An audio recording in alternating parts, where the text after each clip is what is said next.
Hey guys, welcome to the channel. Out for a little ride this evening. Not a very big one, but a little ride before I go home and have to work on the house. But I was going to mention the Tusk DUALSPORT tires that I put on here. So far, I love these things. They're so much better than the stock. On the gravel roads, that's pretty much what I rode, is paved roads and gravel roads. Not actually a lot of woods riding yet. Just about 20 feet in the woods, but as far as riding paved roads and gravel, yesterday me and the wife went a 2-up ride. It was about close to 200 miles, and probably half of it was gravel, I would say. At least 3/4 of it was, or about, yeah, I'd say half of it was gravel. But anyway, a lot of gravel roads, and man, these things are so much better on the gravel. Now, you do have to air down to make the big difference. They do make a difference without airing down, but airing down, they really make a difference. And I run 22 all the time, just like I did on the stock ones. 22 psi front and rear, and then when I let them down, I let them down to 14 psi front and rear, and it makes a big difference off-road. And of course, the little air compressor, which I'm fixing to use it here, I'm going to go down to the gravel road, and I get on the gravel, I'll let them down. You don't have to do it every time, and I don't every time. If it's just a short jaunt on the gravel, if I'm not going a long ways, or you know, if I'm going to go several miles on the gravel, then yeah, I will let them down. But if I'm just going to go little short rides like I'm doing today, I normally wouldn't, but I'm just going to show you what I do. The tires, even on the asphalt here, they do a great job on the asphalt. And I'm more of a highway paved road. We rode some of those that are the smoother stuff. This is like chip and seal. It's pretty rough, so it gets great grip. I've still never noticed a problem. A lot of people say they're not great on asphalt or paved roads, but I don't know what you're doing unless you're carving the corners and leaning it in, dragging a knee or foot peg or something, but I'm not doing that. So far, I can't tell that there's not a problem. I did have the bounce in the front of this bike at slow speeds with the stock tire, and after I put this tire on, I mean, I didn't balance for anything. I put on 2 new tires, 2 new tubes, and no balancing. They wasn't balanced from the factory, you could tell, because there's no weights at all on them. So I'm just grabbing the shade down there. Now right now, see, I can feel it kind of the front, of course, walking around just a little bit, but not near as bad as the stock. Not nearly as bad as the stock. But when I let these tires down, it makes a world of difference on the gravel. This loose gravel like this can get you in trouble if you don't watch what you're doing. But with the tires let down, oh, it's a whole new ballgame then. Then you actually take these knobby tires and you make them do what they're meant to do. So let's get off here and let these tires down. Very simple and very easy to air back up the way I do it. Set my little bag here. You can see, got some Excedrin, some whatever that is, so Germax stuff, and a rag. I keep this little thing in my little tank bag here. That's how small that thing is. And all you do is pull this hose out of the end, thread it into here. You can also use this to let down your tires, not just to air them up. We will spin this valve cap off, thread this on.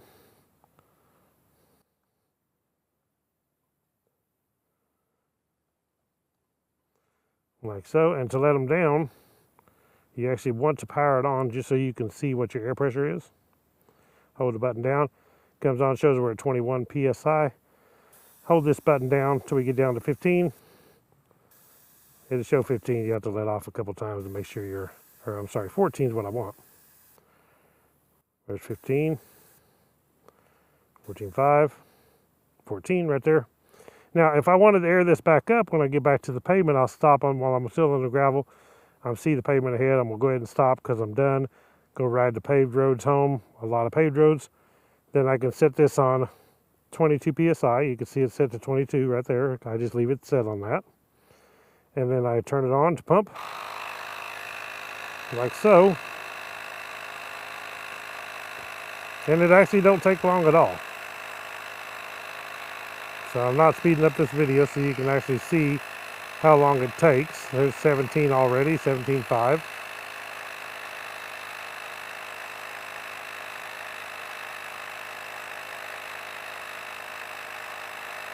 And this little thing is rechargeable.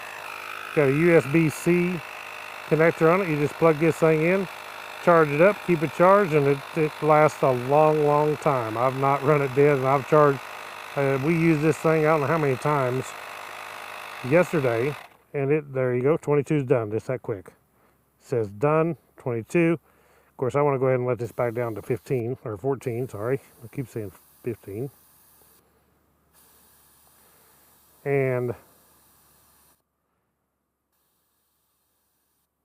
I even do 14 with 2 up. My number is just 14. Seems to be pretty good. I like it. So it makes it a lot softer, a lot better grip on the gravel and dirt, mud and stuff like that than it does with 22. So we'll go back here and do the rear tire. And when you get lucky, your valve stem happens to be in the right spot. So it's a hard place to get to. Thread it on here. We'll see what it is. It says 22 on the rear. We'll let this one down to 15 or 14. Gee whiz, people. You'd think I'd learn what the numbers are. It's because at one time I did use 15 a lot. It was my number. And I actually started using 14. So 14 PSI. You could actually go softer. You wouldn't want to go too soft with these wheels unless you see this rubber plug right here. You could take this out and put a rim lock in there. A bead lock. There's 14. And then you could go down pretty low, just like a motocross bike or a dirt bike with a rim lock. The problem is with these, if you happen to go too low, you could actually spin the tire on the wheel, which is not good because you're probably going to rip the stem out of your tube and have a flat. Now we turn this thing off, hold it down, off. Just that easy. When you get back to a paved road, grab this thing, plug it in, and air them back up and you're ready to go. It's that easy.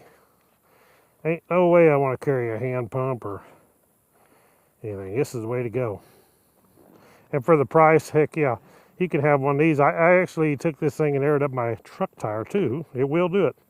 Aired up my truck tire, both bike tires, and my tractor, one of my little tractor tires, my Kubota. And it still had charge left in it, still like 1/3 of the charge left in it.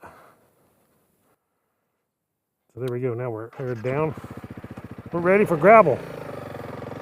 Man, I can tell the difference right there. I ain't even went 20 feet hardly, and I can tell the difference. So right now, I can feel it. I mean, already it's just, you can see, you was watching earlier how the bars go. It's so much more steady with 14 than it was with 22. You'll still get a little bit. It doesn't matter what kind of traction you got or how much air you let it down to. If you're in deep enough, loose enough gravel with deep, you're going to get some walling around. That's just what there is. It's because the gravel on top of the other gravel, you're not ever going to bite down to a solid surface like here in the center. So you're not going to get traction, but it is better. And also with this 14 PSI, it is so much smoother. Man, you can feel the difference in the bumps. 22 is actually rough. All this stuff, this is rock. And not just gravel. There's actually a lot of rock under the gravel. It's hard to see there, and it is bumpy rough. Well, with this 14 PSI, tremendous difference in how smooth your bike rides. And just more confidence in the corners and stuff like this, except for you gotta watch for idiots going around the corner. We went riding at what I say, close to 200 miles, around 200 miles, and I'm telling you, you would not believe how many idiots there is out there that come into your lane and try to pull around in front of you. It's just crazy. This is really loose here, this chat down here in this bottom, right through here. But Well, these tires have 14 psi. It absolutely tracks real good. I heard somebody say they had these tires and they didn't like them. It wasn't getting mud. It's ball up with mud. I don't actually see how, because the tread are open. Any tire will pack full of mud. What unpacks them from mud is being able to spin your tire to get some RPMs up on that wheel, on that tire, and it slings the mud out. If you're going slow in any mud, you're going, especially thick mud like clay, it's going to fill up your tires. I don't care what tire you got.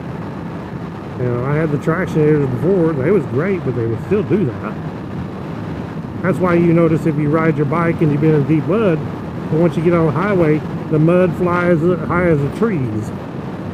That's because you got to get them wheels spinning in order to get the mud swung out of your tread. So they're going to do that. But wow, these things handle great. I really like the tires. So I'm definitely going to post a link in the description below to the front and rear tire. I'll post a link to both on my Amazon.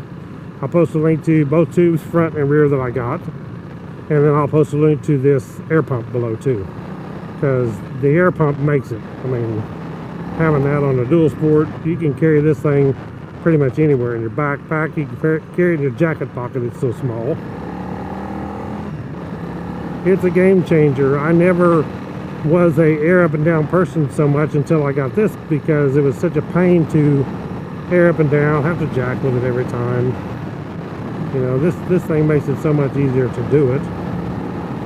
And you're ready to go. You get back to pavement, you can air back up real quick, and it's that easy. So I'm going to actually air these things back up, because I'll be riding more pavement here in a little bit, going back to work tomorrow. So thank you guys for watching Woodzman Adventures. If you like this video, subscribe. Please do that. A lot of people don't click the subscribe or don't click the thumbs up, but do that. It helps my channel a lot. Check out my links below for these Tusk D-Sport tires, and check out the air compressor and the tubes, and I'll catch y'all in the next one. Right on, guys.